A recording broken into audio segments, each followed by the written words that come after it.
The storm did not merely rain upon New York City that Friday, it assaulted it. The sky over Manhattan was not gray, but a bruising, violent purple, heavy with water and malice. It was the kind of November afternoon where the wind screamed down the concrete canyons of Fifth Avenue, turning inside-out umbrellas into skeletal wreckage and forcing pedestrians to flee into lobbies like scattered ants. The city, usually a symphony of noise, was drowned out by the relentless drumming of water against glass. Yet, inside the sanctuary of the Gilded Thread, the storm was nothing more than a silent movie playing on the other side of triple-paned, bulletproof glass. Here, the air was still and smelled expensively of Italian leather, cedarwood shavings, and a faint, soothing undercurrent of lavender. The lighting was golden and flattering, designed to make billionaires look 10 years younger as they tried on $5,000 jackets. In the back of this temple of vanity, hidden behind a heavy velvet curtain that separated the showroom from the service area, stood Matteo Rossi. At 18 years old, Matteo was invisible to the world of wealth that moved just a few feet away. He was thin, with dark curly hair that he cut himself in the bathroom mirror, and he wore a white shirt that was clean but frayed at the cuffs, a shirt he ironed with religious devotion every morning. Matteo held a heavy industrial steam iron, hovering it over a navy blue three-piece suit that cost more than his father had earned in his entire life. The steam hissed, a white cloud rising to kiss Matteo's face, masking the exhaustion in his eyes. He hadn't slept in 24 hours. His mind was not on the suit, nor on the storm outside. It was 3 miles north, in a sterile, green-walled room in the Bronx, where his grandmother, Nonna Elena, lay drifting in the fog of Alzheimer's. The facility, Sunny Meadows, a cruel name for a place that smelled of bleach and despair, had raised its monthly fees again. If Matteo didn't come up with an extra $600 by Monday, they would move her to the state ward. The state ward meant sedation, neglect, and a slow, lonely death. "Matteo!" The voice cracked through the air like a whip. Matteo flinched, nearly dropping the iron. He turned to see Mr. Julian standing at the gap in the curtain. Julian was a man who seemed to have been manufactured rather than born. His suit was too tight, his shoes were too shiny, and his smile never reached his cold, calculating eyes. He was the manager of the Gilded Thread, and he ruled his domain with the paranoia of a dictator. "Yes, Mr. Julian?" Matteo asked, keeping his head lowered. He knew Julian hated eye contact from the help. "The stitching on Mr. Vanderbilt's lapel. I saw you touching it earlier. Did you ruin it with those clumsy peasant hands of yours?" Julian sneered, inspecting his own manicured fingernails. "No, sir. I was merely reinforcing the button shank. It was loose. I used a blind stitch so it wouldn't show," Matteo replied softly. Julian stepped closer, invading Matteo's personal space. He smelled of strong cologne and stale coffee. "Listen to me, boy. You are here because you work cheap. You are here because you are desperate. Do not mistake my hiring you for charity. You are a tool. And if a tool stops working, I throw it in the trash. Do you understand?" "Yes, Mr. Julian, I understand." "Good. Now stay back here. We have a VIP client coming in, an influencer with 3 million followers. I don't want him seeing you. You look like poverty." Julian spun on his heel and marched back into the showroom, instantly switching his face to a bright, obsequious smile as the front door chimed. Matteo swallowed the lump in his throat. He turned back to the steam iron. "For Nonna," he repeated to himself. "I take this for Nonna." He remembered Sicily. He remembered the small stone house on the cliff where the smell of lemons and the sea breeze filled the air.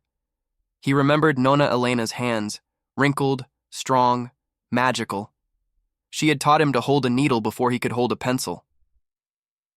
"The needle is not a weapon, Matteo," she would say in Italian, guiding his small fingers. "It is a bridge. It connects separate things to make them whole. A good tailor does not just sew cloth, he sews dignity. When a man wears a suit made with love, he stands straighter. He faces the world with courage. Remember that." A crash of thunder shook the building, vibrating the floorboards. Outside, the storm had intensified. The gutters of Fifth Avenue were overflowing. And then, through the blur of rain, a figure appeared at the glass doors of The Gilded Thread. He was an elderly man, perhaps 80 years old, struggling against the gale. He didn't look like the typical clientele. He wore a long beige overcoat that was soaked through, dark, heavy patches of water weighing down the wool. He had no umbrella. He stumbled, catching himself on the door handle, and pushed it open. The brass bell chimed, a weak, timid sound against the roar of the wind. The old man stepped inside, bringing a gust of freezing rain with him. He stood on the plush Persian rug, shivering violently. Water dripped from the brim of his hat, from his nose, from his chin, forming a dark puddle around his worn leather boots. The showroom was quiet. Mr. Julian was on the far side, laughing loudly at a joke made by the young influencer, a boy with bleached hair and sunglasses indoors. Neither of them looked at the door. Mateo, peeking through the curtain gap, saw the old man. He saw the tremor in the man's hands. He saw the way the man clutched his coat closed at the chest. Mateo waited for Julian to do something, to offer a towel, to offer a chair, to shout. But Julian was oblivious, pouring champagne for the influencer. The old man took a step forward and swayed. He looked like he might collapse. Mateo didn't think. The image of his nonna, alone and cold, flashed in his mind. He dropped the steam iron, ignored Julian's orders, and rushed through the curtain into the showroom. "Sir," Mateo called out gently, reaching the man just as his knees began to buckle. He grabbed the man's arm. It felt frail, like a bird's wing under the heavy, wet wool. "Sir, please, you need to sit down." The old man looked up. His eyes were a piercing, crystalline blue, surprisingly sharp amidst the exhaustion. His face was lined with deep wrinkles, a map of a long life. I apologize," the man stammered, his teeth chattering. His voice carried the faint, elegant lilt of old Europe. "The wind. It took my breath away, and—" He opened his hand. In his palm lay a gold button. "It ripped my coat. I cannot. I have a board meeting in 10 minutes. I cannot walk in like a beggar." Mateo looked down. The coat was open. The wind had not only ripped the top button, but had torn the hem of the lining, which was now dragging on the wet floor. It was a disaster. "Come," Mateo said, guiding the man to a velvet armchair in the corner, away from the window. "Sit here." Mateo ran back to the service station. He grabbed a clean white towel meant for polishing silver fixtures. He grabbed his personal sewing kit, a small leather roll Nonna had given him. He returned to the man and draped the towel over his shoulders. "Dry your face, sir. I will fix this." You work here?" the man asked, wiping the rain from his eyes. "I do what is needed," Mateo smiled. He knelt on the floor, ignoring the mud staining his own trousers. He examined the coat.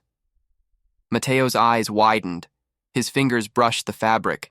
It wasn't just wool. It was vicuña, the fleece of the Andean wild camelid. It was the most expensive, finest, and warmest fiber in the world. But this coat was old. The weave was vintage, hand-loomed. This wasn't a garment bought in a store. It was a masterpiece made decades ago. "This is vicuña," Mateo whispered. "And the lining. This is bias-cut silk." The old man watched him, intrigued. "You know your fabrics, boy." "My grandmother taught me. She said vicuña is the fiber of gods, but it must be treated like a whisper." Mateo threaded his needle. He didn't use a knot. He slipped the needle between the layers of the heavy wool, catching the backing canvas without piercing the front surface. His hand moved in a blur of motion. Down, twist, up, pull. "You are doing a ghost stitch," the old man said softly. The shivering had stopped. He was staring at Mateo's hands with an intensity that felt like a physical weight. Mateo didn't look up. "Yes. If I sew through, it will pucker the wool when it dries. The thread must live inside the fabric, invisible. It must hold the weight without showing the effort." "That is a lost art," the old man murmured. "I haven't seen a tailor use a ghost stitch in New York since 1975. Who are you?" "I am Mateo Rossi." "Mateo," the man tested the name. "And why are you helping me? I look like a drowned rat. Your manager over there." He gestured with his chin towards Julian, who was still pouring champagne.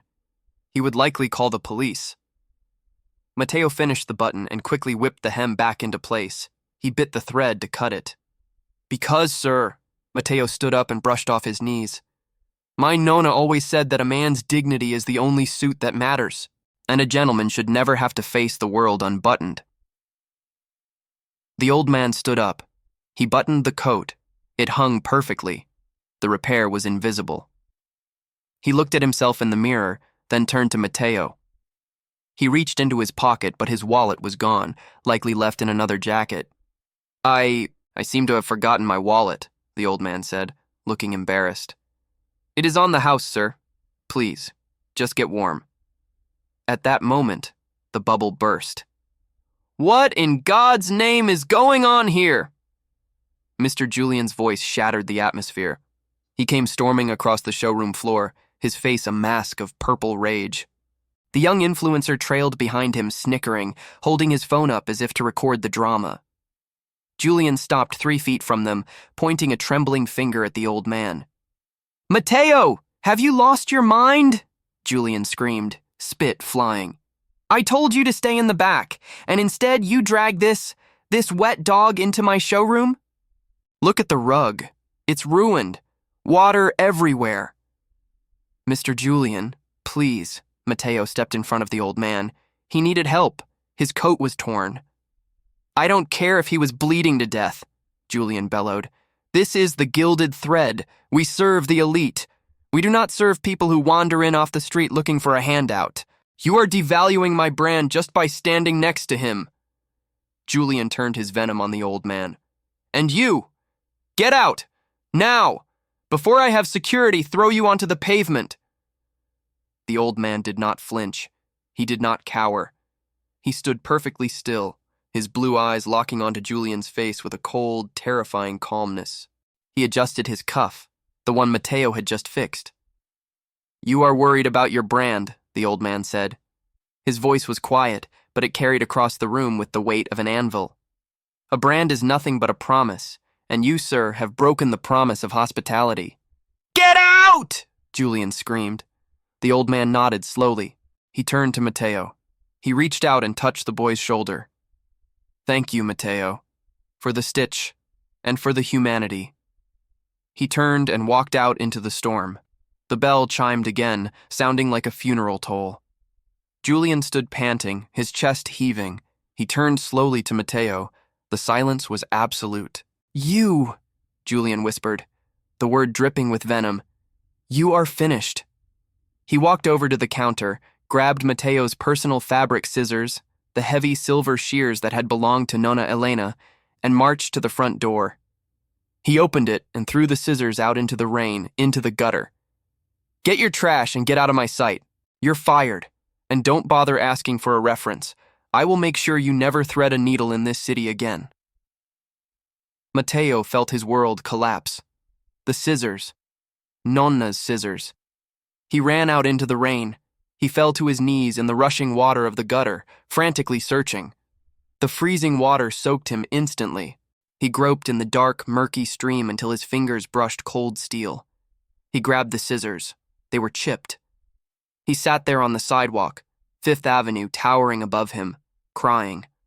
Not for the job, but for the fear. Nonna.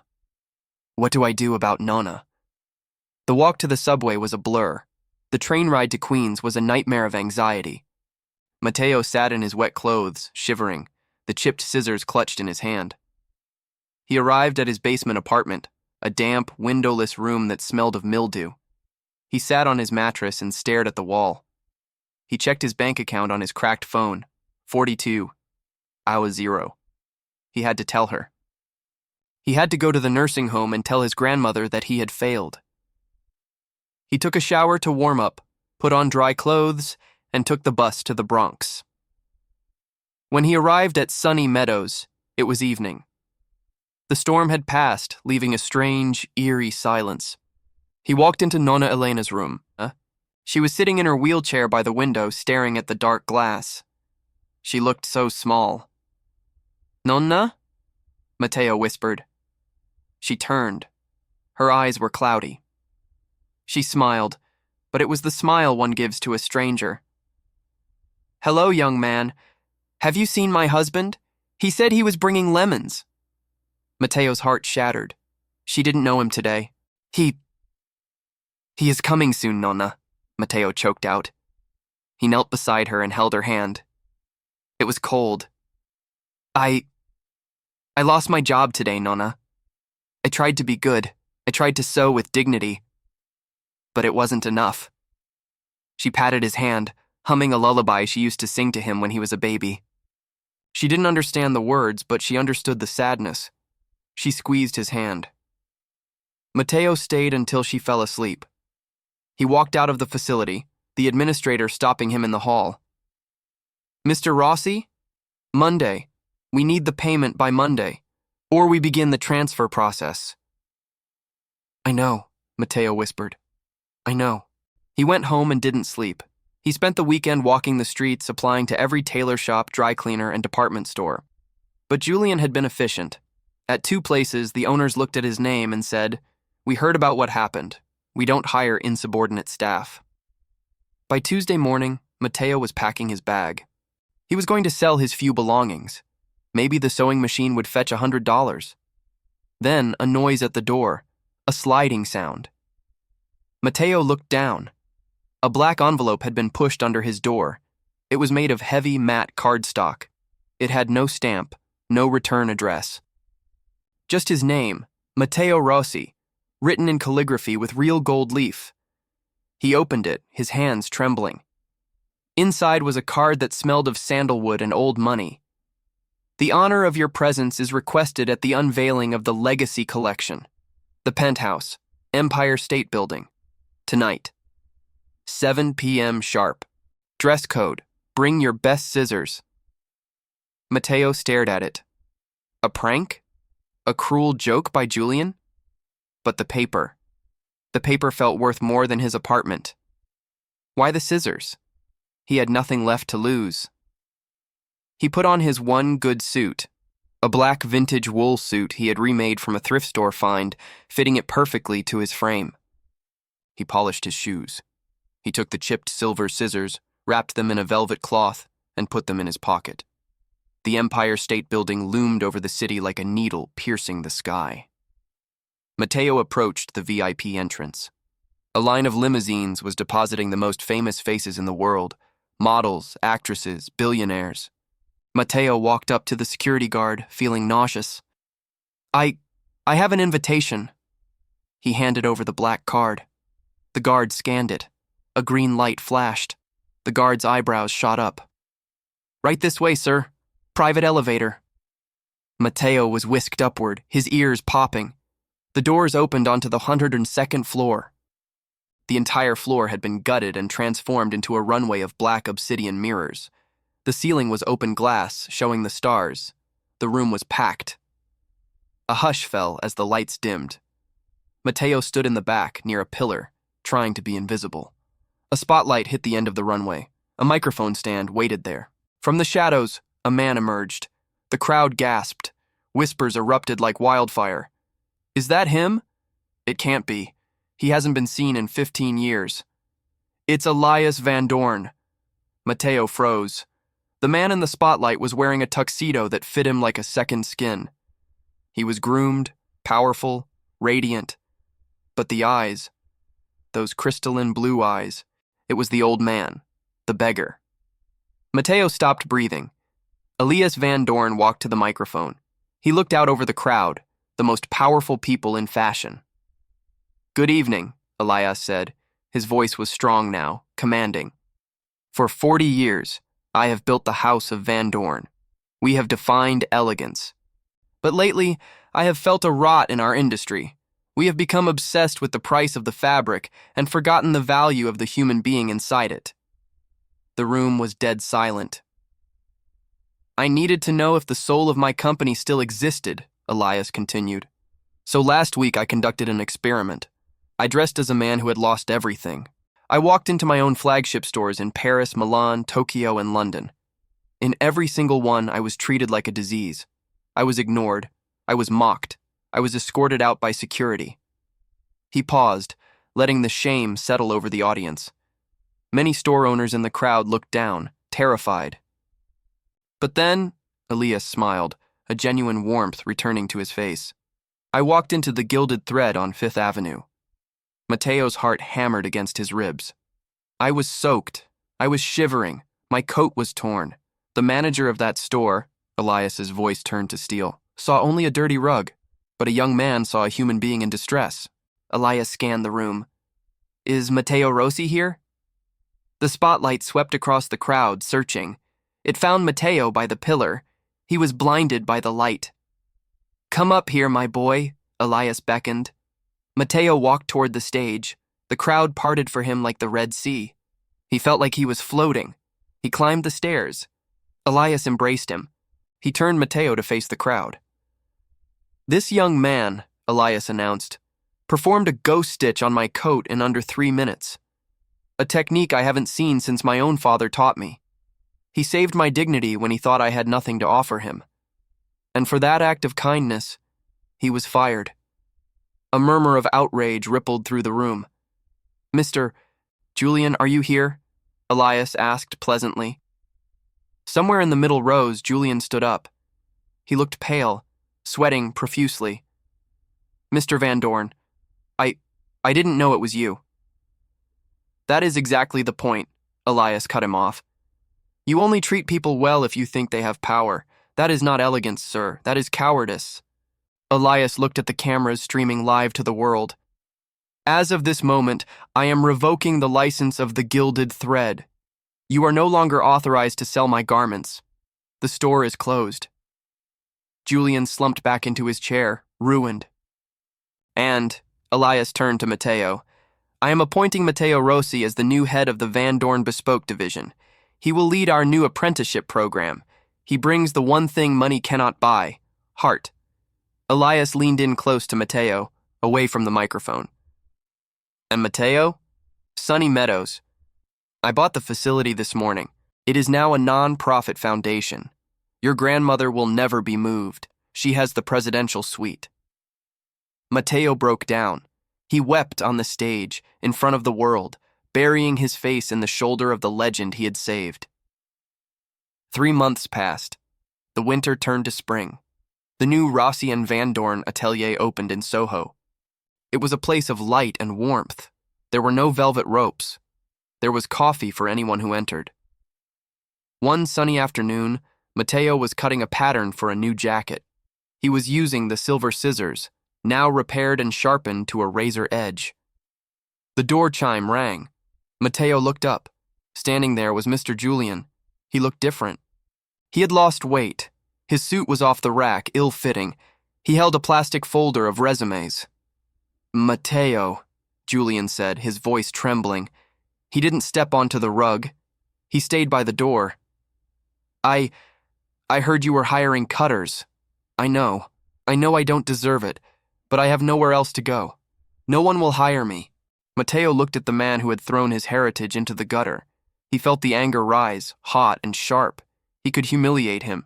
He could call security. But then he heard Nona's voice. The needle is a bridge, Matteo. Matteo walked around the counter. He approached Julian. Mr. Julian, Matteo said softly. Julian flinched, expecting a blow. Your jacket, Matteo pointed. The shoulder pad is collapsed. It makes you look defeated. I can't afford a new one, Julian whispered, looking at his shoes. Take it off, Matteo said. Julian obeyed, confused. Matteo took the jacket. He walked to his table. In swift, fluid movements, he opened the lining, reset the pad, and stitched it back up with the ghost stitch. He pressed it with steam until it looked new. He handed it back. Put this on. A man cannot look for work if he doesn't respect himself. Julian put the jacket on. He stood straighter. He looked at Matteo with tears in his eyes. Why? Because, Matteo said, picking up his scissors again.